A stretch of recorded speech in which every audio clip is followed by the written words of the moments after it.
Sa paggamit ng asin bago matulog sa gabi, ito po'y makakatulong na tanggalin ang lahat ng mga negatibong enerhiya, malas kabuhayan sa pananalapi, at ito'y magdala po ng swerte sa pananalapi, perang tuloy-tuloy ang dadaloy sa inyo sa paggamit sa paraang ito.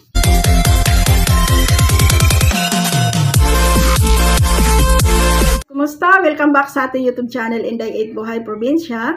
So for today, kakaiba po ang ating topic ngayon.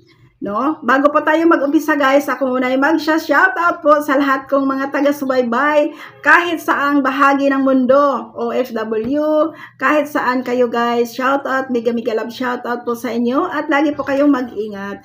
At kayo pong lahat ay kasama sa aking mga prayer araw-araw, bago matulog sa gabi at pagising ko sa umaga, kasama kayo sa aking mga prayer. Kung ano man ang iyong mga kahilingan, kung ano ang mga dinadasal po ninyo ay i-grant ni Lord, ibigay na sa inyo, no? Lahat ng mga wishes po ninyo. At lagi kayong mag-ingat guys, at ganun din yung aking mga taga-subaybay na nandito po sa Pilipinas, mega love shoutout po sa inyo, at lagi kayong mag-ingat, at ganun din ang aking mga ka-business partner, lahat kayo, shoutout po, mega love shoutout. Ayan. Kahit yung mga nanonood na hindi po nag-subscribe sa ating channel, shoutout din sa inyo. At lagi po kayo mag-ingat guys. Lahat po kayo. At kung kayo man po hindi pa nakapag-subscribe sa ating channel, para magiging part kayo dito sa ating community, magiging part kayo dito sa ating pamilya. Kasi po guys, tinuturing ko po kayong pamilya.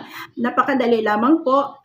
Subscribe sa aking channel and then hit the bell button for notification para ma-notify ka sa mga next nating mga uploads. Pero, but ngayon guys, itong topic natin ngayon, ito po yung, alamin po natin yung mga bagay na dapat gawin bago matulog sa gabi at yung hindi dapat gawin bago matulog sa gabi. Kasi po guys, may mga bagay po tayong hindi natin alam na ito palang ginagawa natin, parang natural na natin ginagawa, at ito pala isa ding dahilan na nagkakaroon ka ng kahirapan pinansis, kahirapan sa pera, at makapag-attract ka ng problema.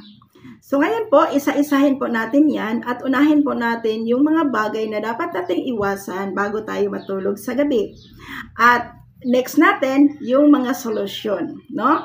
So, number 1 po, ang mga dapat po nating iwasan bago tayo matulog sa gabi. For example, guys, may problema ka ngayon, huwag kang matulog na umiiyak at mabigat ang loob dahil sa problema, no? Kasi po, nakakasira po yan sa ating immune system. Yung lahat po ng parte ng iyong immune system, yung part ng iyong katawan, lahat ng mga organs mo ay naepektuhan nun. Lalo po yung puso natin at saka yung ating lungs at ating brain, no? Maepektuhan siya guys. Kaya napakahirap po pag matulog ka na galit or may mga problema ka, kasi po nagdudulot po yan ng poverty, nagdudulot po yan ng more problems pa na darating na kapag-attract lalo ng problema. Kaya kung hindi maiwasan na mayroon kayong ganyan na sitwasyon, lalo sa panahon natin ngayon, no? Ang dami pong babayarin, tumaas ang lahat ng bilihin, siyempre po magkakaproblema ka talaga, lalo pa pag may mga babayarin, may mga utang, no? Mas lalo kang hindi makatulog at lalo kang mahirapan matulog. Kaya ang gagawin niyo po guys, ayan, mamaya anuhin natin yung solution.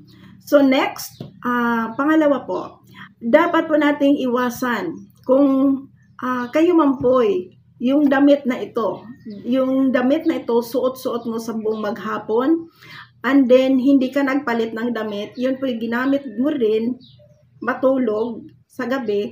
Naku po guys, wag na wag po ninyong gawin yan. Kasi po, alam po ninyo yan. Yung damit mo na yan, hindi mo alam kung saan-saan ka nakakapunta, saan-saan ka nakakarating. Yung damit mo na yan, nakapag-attract yan, nakakuha yan, or may nakadikit dyan ng mga negative na mga enerhiya dyan, nagagaling sa labas. And then pagkatapos, suot-suot mo pa rin pag ikay matutulog. Yan po, ayon sa aking pagsaliksik, yan po ay hindi maganda kasi nag-attract po yan ng bad luck, negative na mga enerhiya, at kahirapan po sa pagdating po sa pera. Mas nag-attract po siya ng problema. Kaya, iwasan po ninyo yan, guys.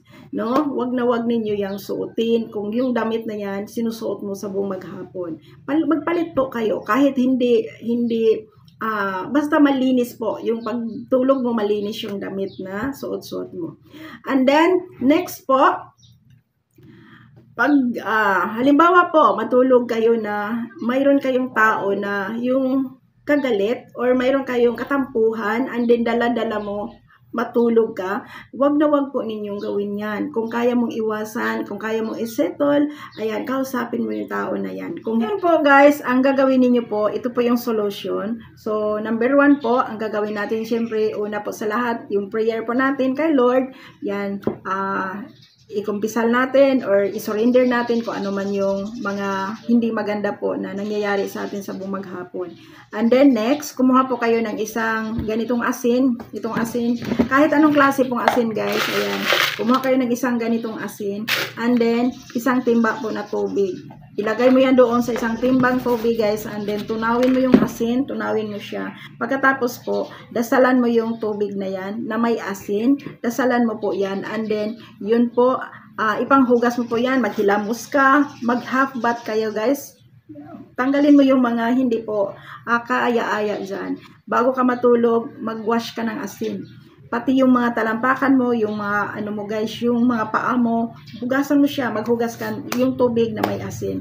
At bago mo yan ipanghugas, dasalan talaga yan, no?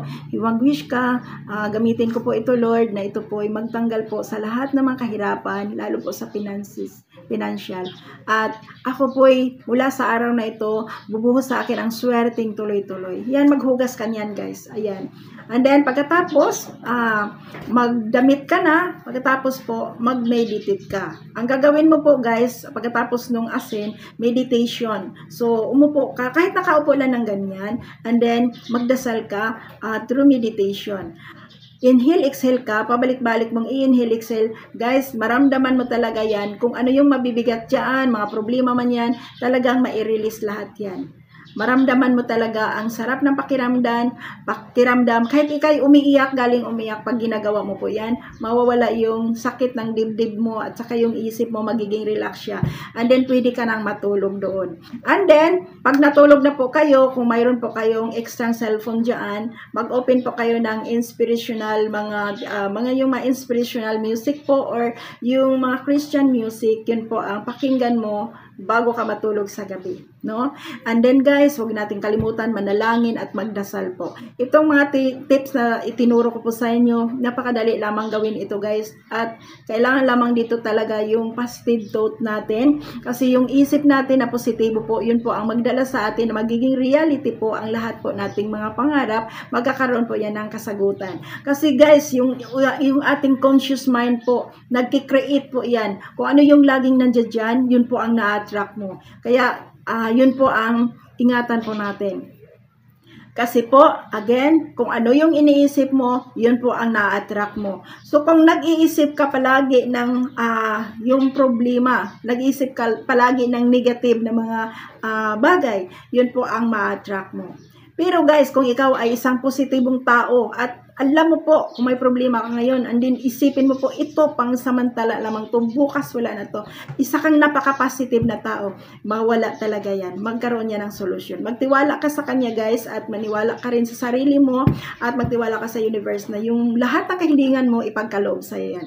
Kaya guys, napaka-simple na paraan at kaya natin gawin ito. Again, mga bagay po na dapat nating alamin bago tayo matulog sa gabi. Mga bagay na hindi dapat at mga bagay na solusyon po kung magkaroon tayo na mga ganyang sitwasyon.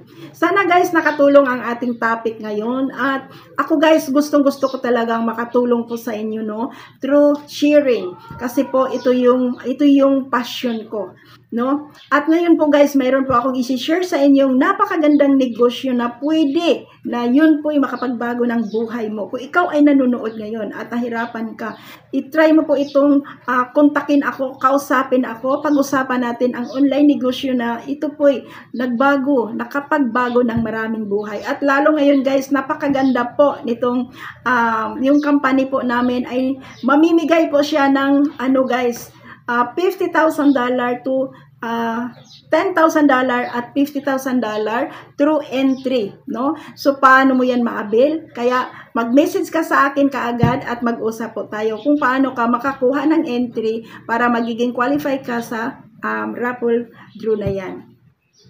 Guys, malaking halaga din yan. Makakatulong din yan. Walang makapagsabi na ikaw ang isa na pala rin. Ikaw ang pala rin. So, ayan.